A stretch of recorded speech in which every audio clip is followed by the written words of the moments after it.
Hi, everybody. Before we get to another great interview, the Too Opinionated podcast could really use your help. And it's easy, it's free.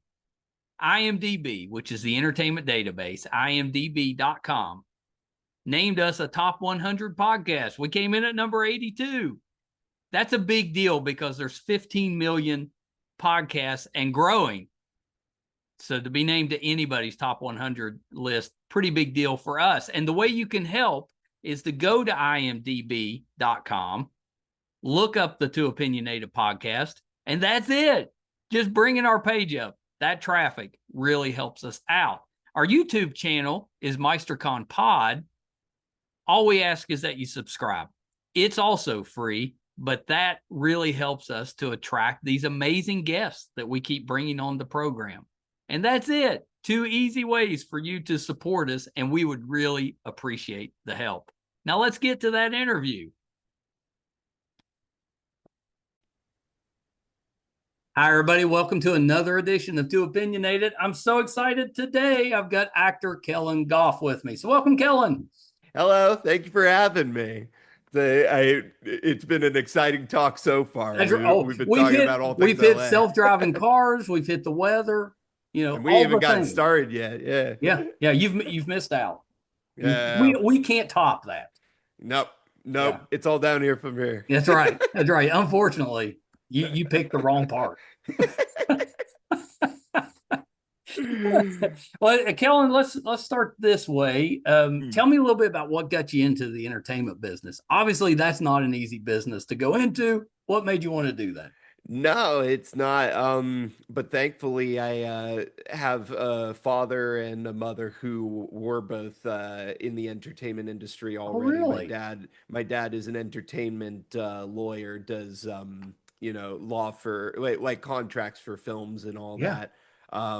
And my mom is his paralegal, but she was in photography stuff before. So watching them do what they did was, of course, always in my mind. But Yeah. really, it was.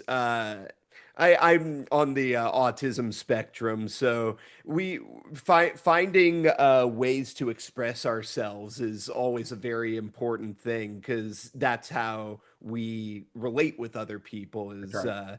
Is through these mediums of expression, and there were a few things growing up that I tried. I tried to author children's books. I tried making comic books. The regular stuff Well, are every you? kid does. Do Yeah. you write? Are you a pretty good writer? I try my best. Nowadays, I write for my YouTube channel with my Yeah. friends, the Ink Tank. We do some extended lore stuff, fan lore stuff for Ben 10. I know. I Um, love that. My son, does the podcast with me. Huge uh, Ben 10 fan growing right up. on, And right I on. love that you dive into the lore. I'm a comic book guy, so Heck anything yeah. comics and cartoons and superheroes, I'm in. Well, I So saw you did the one with where he teams up with Danny Phantom. yeah. I'm glad you checked it out. Yeah, though we call that 5 years later. That's right. That's our head of production, Rob or Pilla. That's his baby, but we all contribute to it. But we're sort of we're very proud of it. And from that universe, we sort of spawned. I don't think it's hyperbole to say we're the biggest Ben 10 YouTube fan channel right now at about over 500,000 subscribers. So That's we're crazy. That's so many subscribers. a But lot it of just people goes want to to show see you Ben how 10 come much back.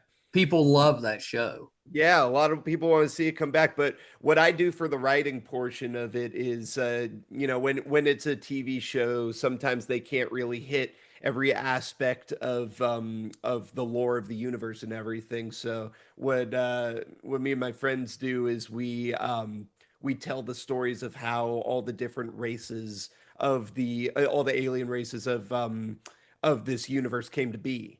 Oh, I We love that. did Yeah, so if any of your viewers are interested in that, we have a wiki, the 5YL Wikia.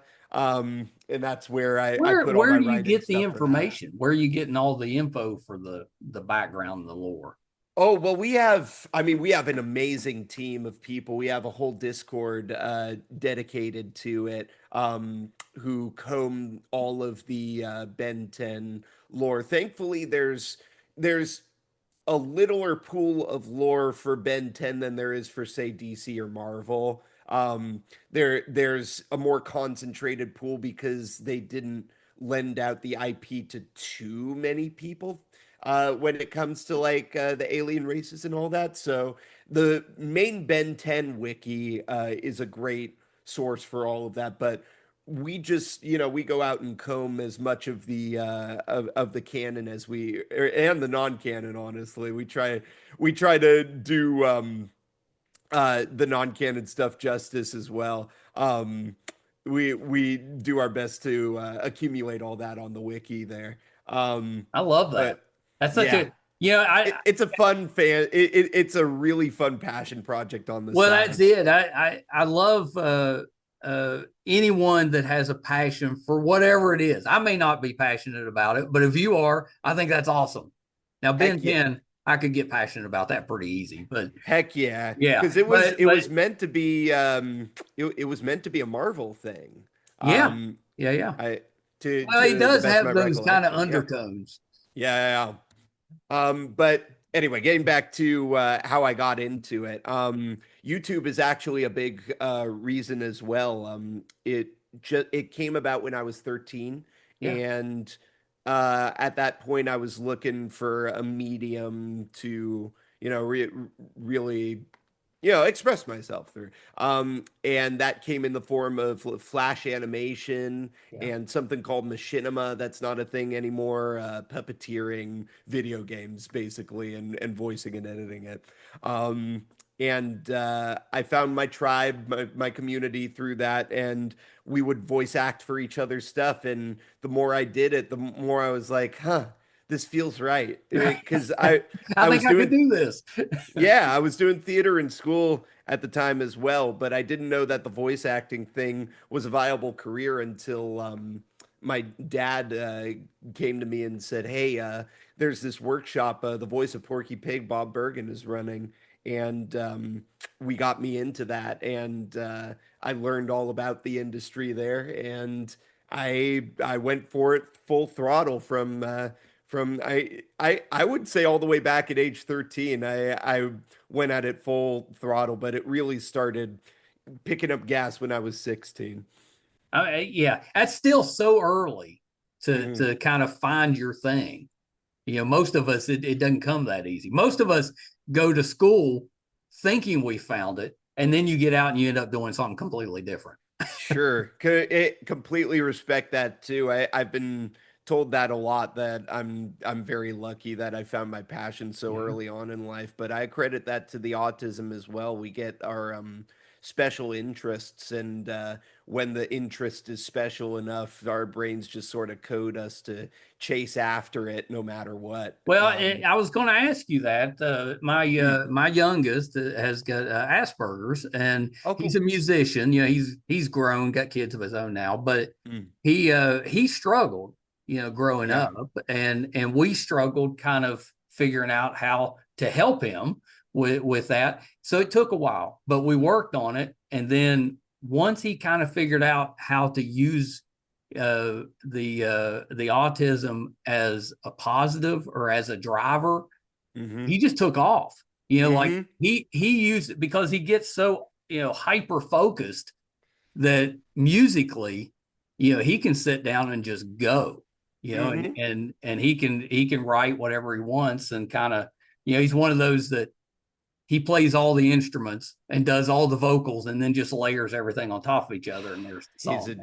he's And a I'm like, genius. that's and I was curious, if you used the autism similarly, and it sounds like you do because it does allow you Absolutely. to really focus.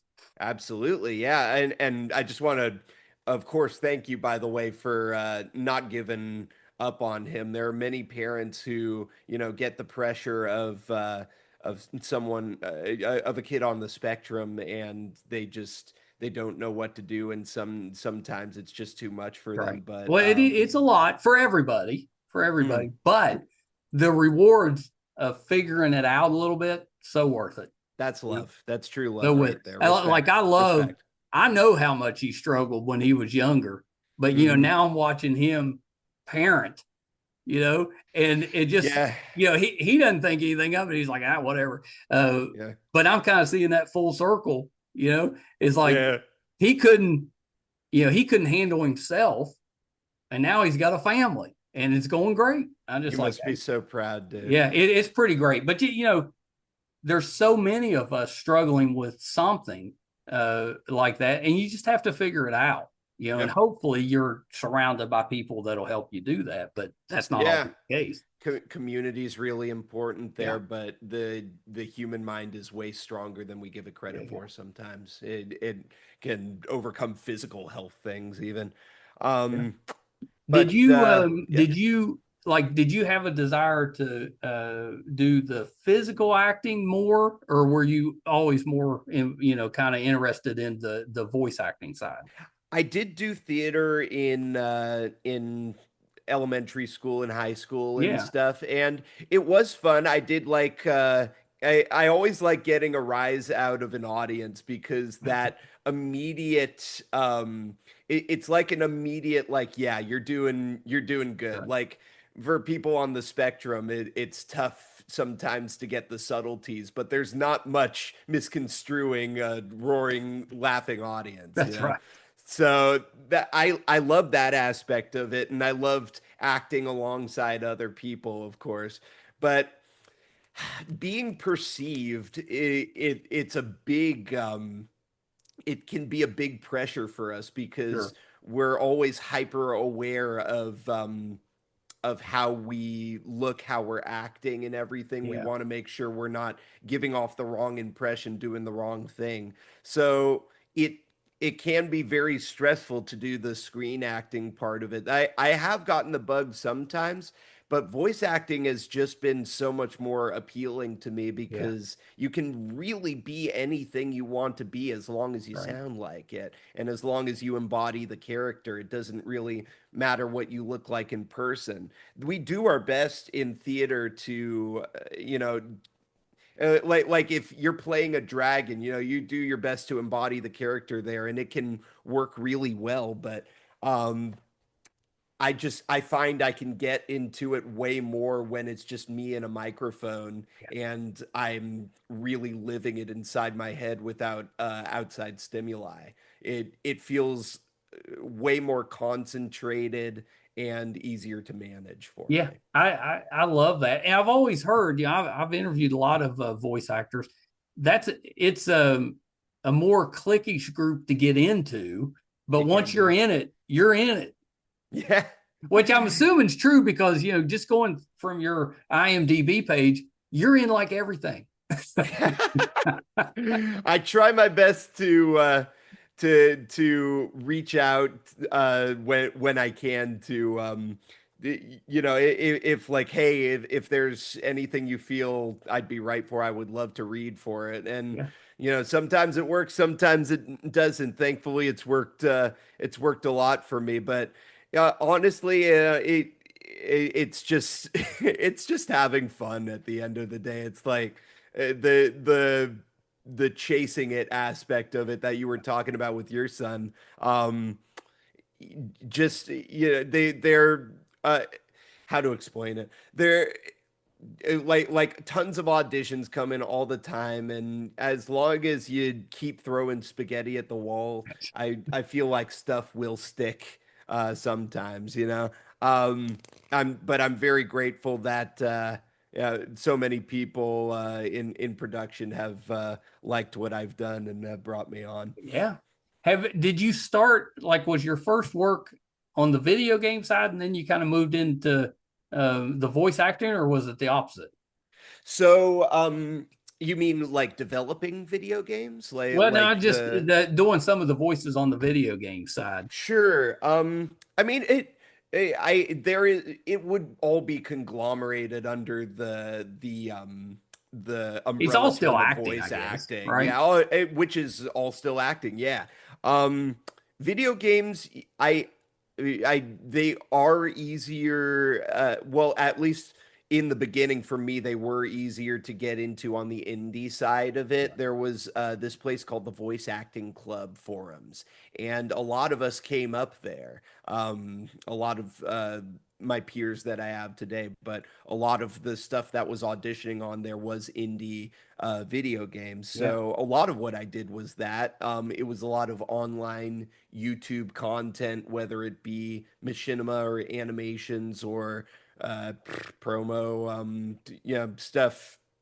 stuff wherever I could get it. Yeah. Um, but once Five Nights at Freddy's happened, once I booked my first thing in there in 2016 for Sister Location, that helped me a lot to get more in the industry's eye because helped me get my first agency, helped me get to conventions, which helped me meet the people that I work with today on anime and other video games and animation.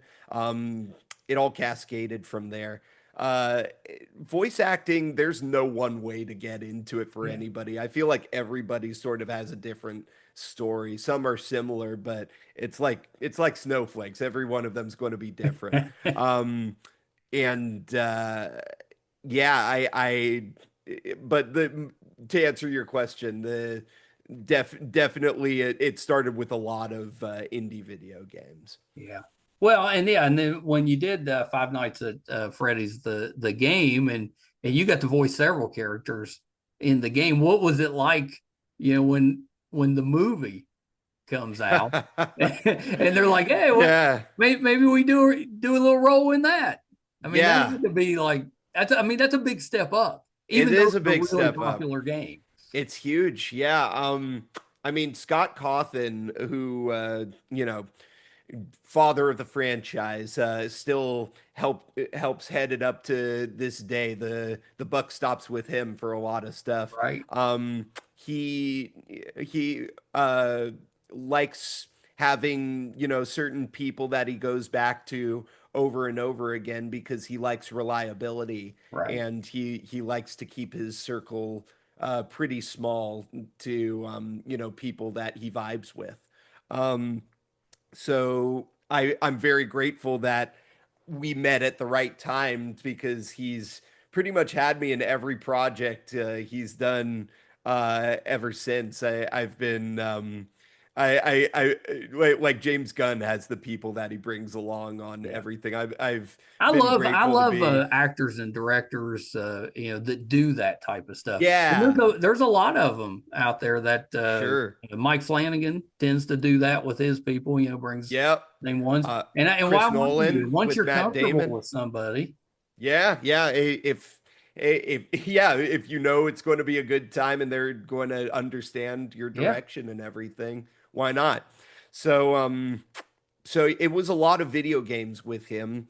And then I heard about the movie coming out. By that time, thankfully, I had some experience voice acting in movies before Rock Dog, I believe at the time. What was it at the time? I did do Kingdom of the Planet of the Apes as oh, that's right. well. Yeah, you got to do like some of the ape noises. Big gorilla noises, yeah. So and that was so cool. That Well, I was gonna was say, what'd you do to practice for that, and where did you practice it? practicing. I mean, a lot of the practice just came from my spare time in my room at my when I still lived with my parents. My mom and dad, God bless them, they were the greatest audience a guy could have. The more grossed out faces they made, the better I knew I was doing. So really just I mean, with your son, he mimicked a lot of stuff. That's Yeah. right. That's right. Yeah, so I love to mimic animal noises. I saw, people like Frank Welker and D. Bradley Baker do it, and that of course planted the spark in me to see if I could do those animal voices too. And yeah, just really just talking to myself in my room like a crazy person. Um, but yeah, going back to the Five Nights at Freddy's, that Scott has always been very let's just DIY it. Let's do it by the seat of Right. our pants type deal. He was like, "Hey, we need we need this thing for the movie. We need these diddly dums. We because you know at the time they didn't know if they could get the rights to the original Right. clip. And I was like, oh, cool. Yeah, I can record it for you when I get back. Because at the time, I was smack dab in the middle of a month-long intensive, Shakespeare intensive in the middle of Lenox, Massachusetts, where there is no microphones for I was gonna say about that doesn't sound like a 100 lot going miles. on there. Yeah. So, but he was like, we kind of need it now. And I was like, okay, well, I got my phone. He's like, cool, use that. So I recorded it on this thing. It was in the corner of my dorm room, uh, and it was like echoey and it sounded like a broken robot. And but I added some more echoey effects on it per his instructions, and that's what you hear in the movie today. It was thankfully a role where it didn't really have to sound like a studio Right. microphone. Well, It yeah, was in a it actually broken kind down of helped hallway. it sounding kind of echoey. It was very method. Um, but it's of course surreal to jump from something that you did in your bedroom in your parents' home when you still live with them to being on the big screen and like worldwide and stuff. It's something, man. It's surreal. It happened in 2023, and I don't think it's hit me yet, even the significance of it. But Yeah. everybody at conventions tells me that they loved it. So Well, yeah, at the end of the it's day, one of my that's what it's son's for. favorite games, and Heck yeah. he's very um, particular, critical of Sure. movies, but he loved that one. Like he Awesome. really thought it was well done, and It I was was like, for well, the all right, fans. It was for the fans. It was a yeah, yeah. love letter to the fans. They did an amazing job bringing it to life that way. How did you get involved with the anime Mm, stuff? Because there's so much of it, and I know you're doing more like the English the voiceover, dub, yeah. yeah, the dub. Yeah. But there's that's become a whole new part of the industry. Yeah, yeah. I mean, it's been a thing for a while. You can see dubs going back to the 60s with Speed Racer. Oh, Um, Speed Racer to this day, my favorite cartoon all time. oh, Like is that right? when I was growing up, Speed Racer, Johnny Quest, Yeah. Kimba the Battle of the White Lion. Planets. I don't know if you know that one. Gotchaman. Sure. Sure. Those were the anime that I grew up on. Sure. Along with like Vampire Hunter D and some of Yeah. those. But And I that you love those. But yeah, Speed Racer was probably the first. yeah, I it was either that or Kimba the White Lion, if you've ever heard of Yeah, yeah. that I one. know Kimba. Yeah. Yeah. But how I got started with it. Well, I mean, I've been into anime since I was a kiddo. I loved Naruto and Dragon Ball Z Yeah, growing yeah. up. I had a feeling Dragon Ball Z you were in. Dragon Ball Z Yeah, is yeah, yeah. yeah, definitely like all my friends. We were doing Kamehamehas on trampolines and stuff. Um, and I yeah, I didn't really think much about voicing for it until the whole voice acting thing came along. And I always wondered uh, how to get into it. And I found out as time went on about these dubbing studios in Yeah. Los Angeles that would do it. That were, they were pretty picky, pretty particular about who they used. They still are to a degree. There's a standard, there's, professional industry standards. Yeah. But at the time, um, one of the main ones, Bang Zoom, they do a ton of stuff that you've seen. JoJo's Bizarre Adventure, Dawn to Dawn now, tons of stuff. They held live auditions at Anime Expo Oh, really? early on. I'm not sure if they do it anymore. They used to call it AX Idol. Um, That's kind back of when cool. American I Idol was bet a it thing. had a good turnout too. Oh my gosh, everybody showed up for that. Every voice actor I knew online, they would they would make their pilgrimage over to Los Angeles to do it.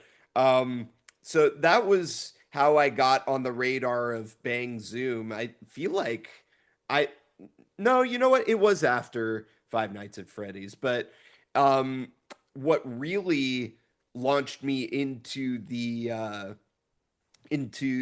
full zeitgeist of doing it was I was going to a convention in Fort Lauderdale called I believe it was called SuperCon at the time, Florida Yeah. SuperCon. Um, and I was there with a lot of this anime is dubbed in Texas, Dallas. Um, and conventions are really where voice actors of every part of the US and even beyond can meet up. So I was on a panel with JJ Greeley, Josh Petersdorf, and Colleen Clickenbeard, who at the time directed and cast for My Hero Academia. Oh, of course. And we hit it off. She asked for my email. She was like, "Yeah, I would love to get you to read on something sometime." And when that happens, it's exciting, but you don't really Well, e- yeah, because most of the time expect nothing much. comes from Yeah. that. Yeah. Yeah. So it was about a year until she reached out for something. I thought she had forgotten about me, but it was the auditions for what is now my first and one of my biggest anime roles, Overhaul, Kai Chisaki, who was the main villain of season 4. And Yeah, yeah, he's a good villain too. Like you do a great job he's with him, but thank that's a you. good, it's a well thought out villain. Thank you. Yeah, no, he's see a good villain. This has been said millions of times before, but a good villain believes they're the hero, That's right.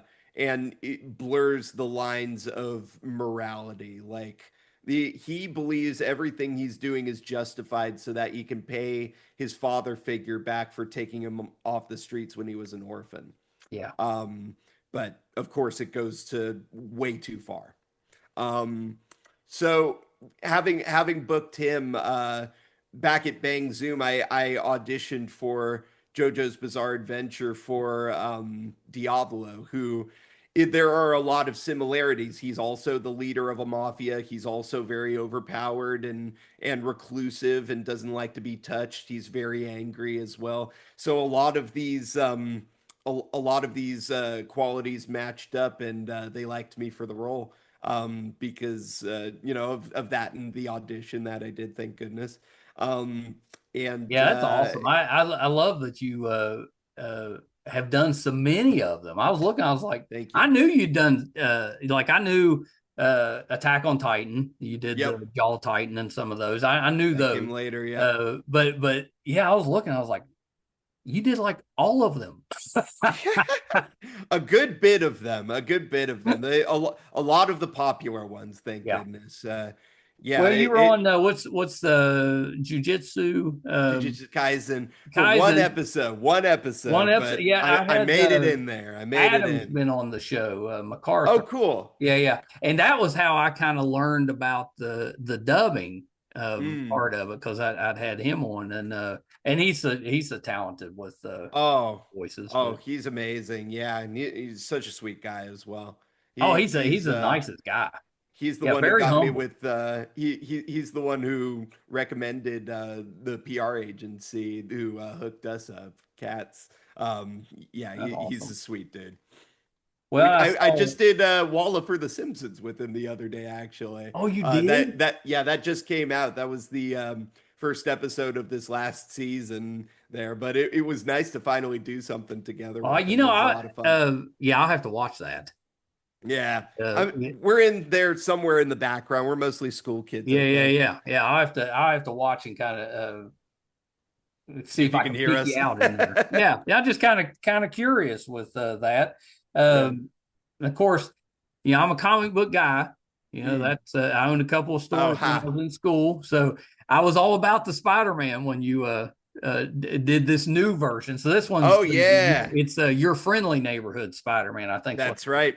That's And I right. love it. I thought that first season was really well done because it reminded me of reading Spider-Man comics back in the 70s and 80s, which Mm-hmm. is where he's more street level. So Yeah, he's not fighting the cosmic stuff, he's more it's grounded. it's grounded and which is the Spider-Man that I love. That was so out of the blue. Jeff Trammell, great dude.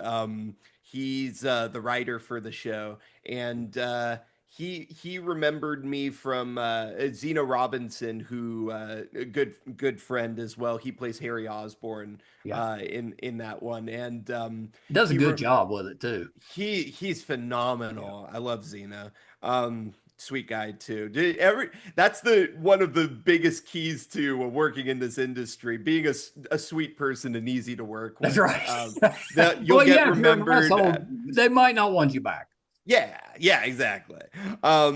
So Jeff remembered me because I believe him, me, and Zeno had done an Instagram live together, and that's how I think I believe that the way he told it to me, that's how he really started to have his eye on me. He knew me and Zeno. He knew a ton of Zeno's work, but he knew my work from My Hero Academia and everything after that. And he thought I would be great to do these monster noises for this big monster guy. So Love that. he brought me in for that, and I hit it off with him and the team, the casting director Sarah Sherman, who's the loveliest as well, and our improv just sort of clicked. We laughed at each other's jokes, and so they brought me back as Vincent Patilio, who in the comics is Leapfrog. I Right. don't we haven't had any indicator he's Leapfrog in this version. In this version, he's Doc Ock's assistant, Oh, and I'm it's sure at some point he'll become leapfrog. I hope so. That would be fun. But he it's a really funny relationship he has with Doc Ock. He's sort of like you remember in the Sonic movie that oh I feel so bad for getting the agent's name who was with Dr. Eggman. Um Oh, Agent Stone, was it? It's sort of that kind yep, of yep. dichotomy there, where he's like he's the assistant, but he's also kind of worried about Doc Ock's health. He's like, I've got some chicken soup. You want? He's looking out Like, for have you him. been eating? Have you been eating? Yeah, that kind of thing. So we had a lot of fun with that. It's just been they throw me into to background stuff as well. It's been on wood. That's me hoping they think of me for anything. I'm very Well, grateful to be part of it at all. that's right. That's right. Yeah, yeah. You got to just enjoy whatever comes with that because Mm. now if you're Marvel, you're technically a Disney kid too, which connects you with Star Wars. It just never ends.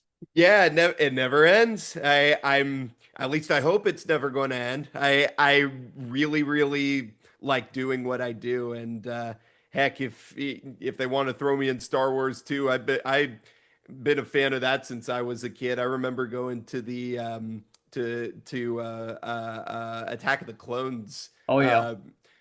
premiere. Yeah, that was something. But I remembered loving it because I was a kid at the time and just we're just doing our lightsaber fights and everything. I would love to be a part of the Star Wars universe one day.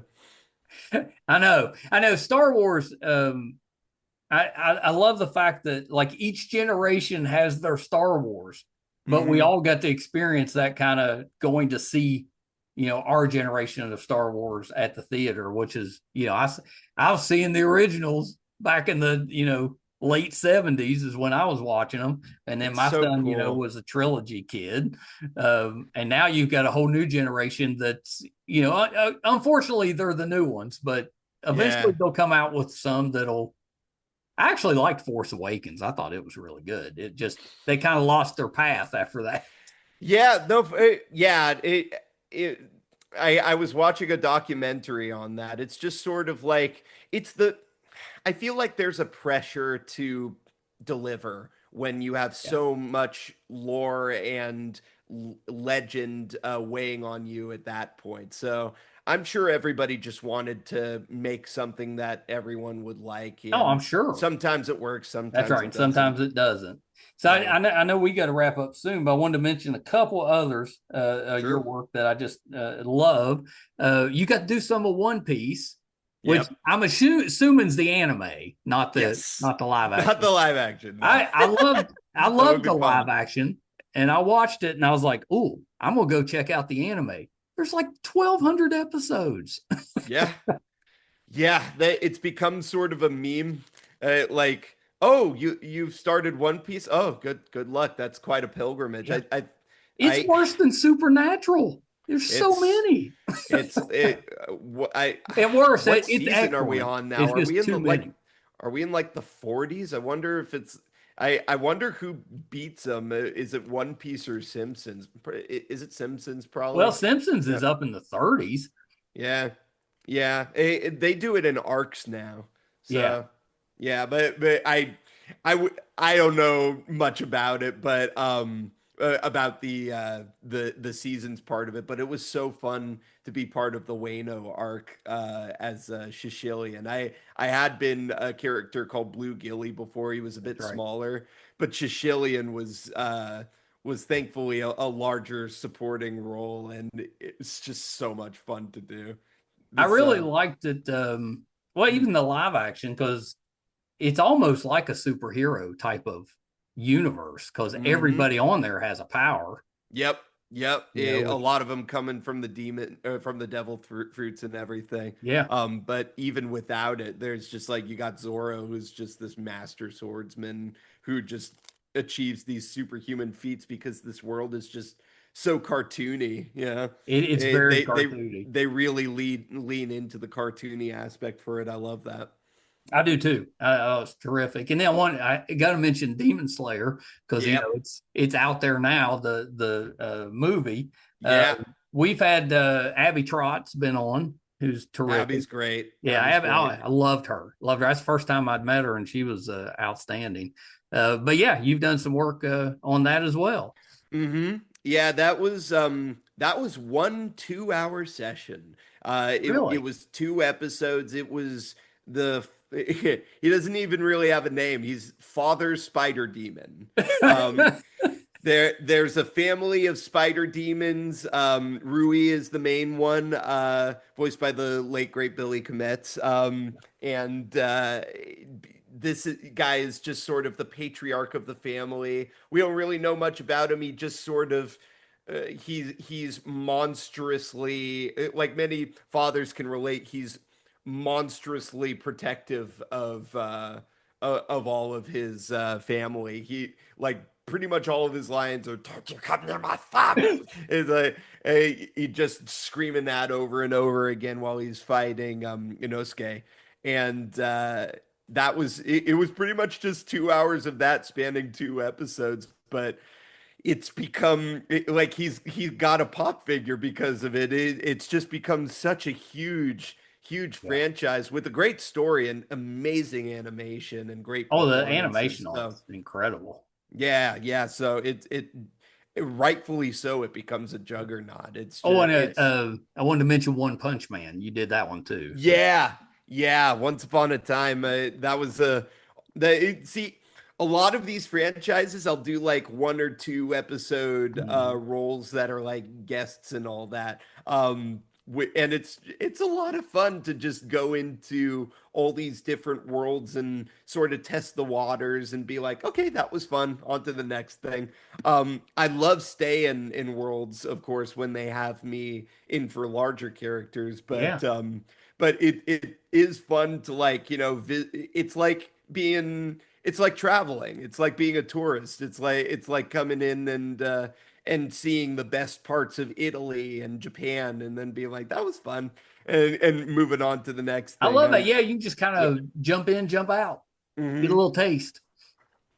I'd love to And see you on like Vox Machina, something like that. that would be fun. I have auditioned for that before.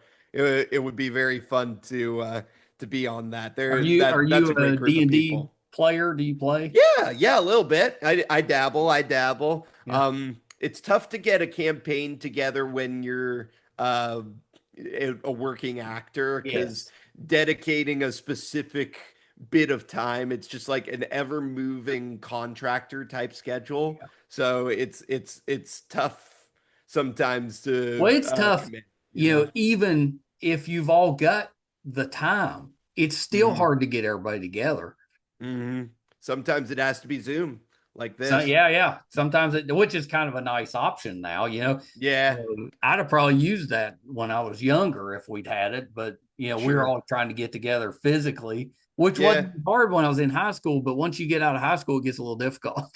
But yeah, exactly. But there is a chemistry and an electricity that you Yes, get when you're doing it in person as opposed to this. Humans crave other human connection, and this feels like a taste of that.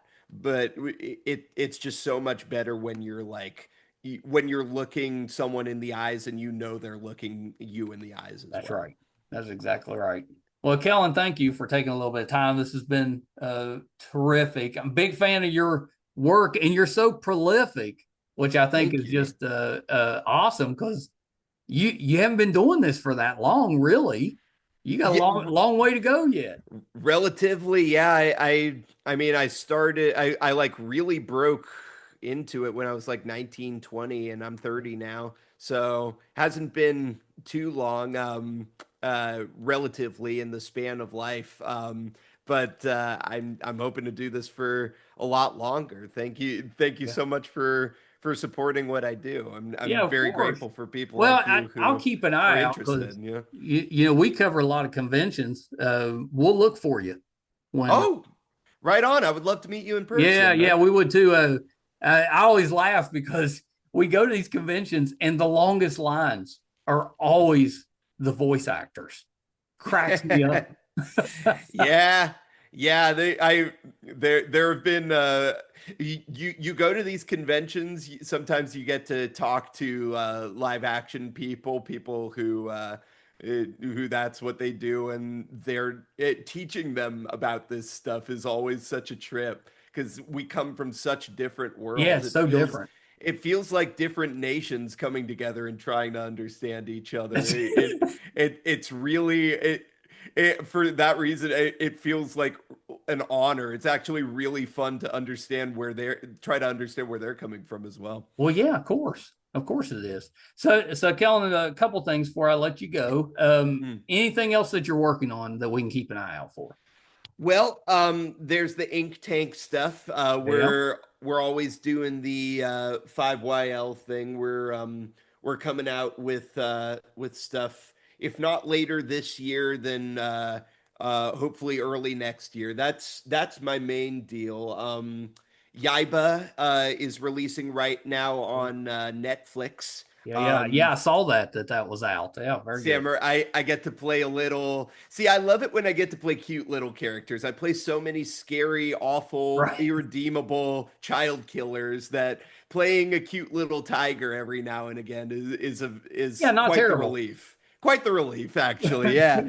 Um, we and then we just came out with Five Nights at Freddy's Secret of the Mimic not too long ago. So if you like the Five Nights at Freddy's games, that's out on most platforms. Yeah. And lastly, if you're going to Universal Studios for Halloween Horror Nights, you can hear me as Foxy in the Five Nights at Freddy's maze they've got this year, Oh, or that's the cool. house they've got this year. They don't call it Are mazes you anymore. going?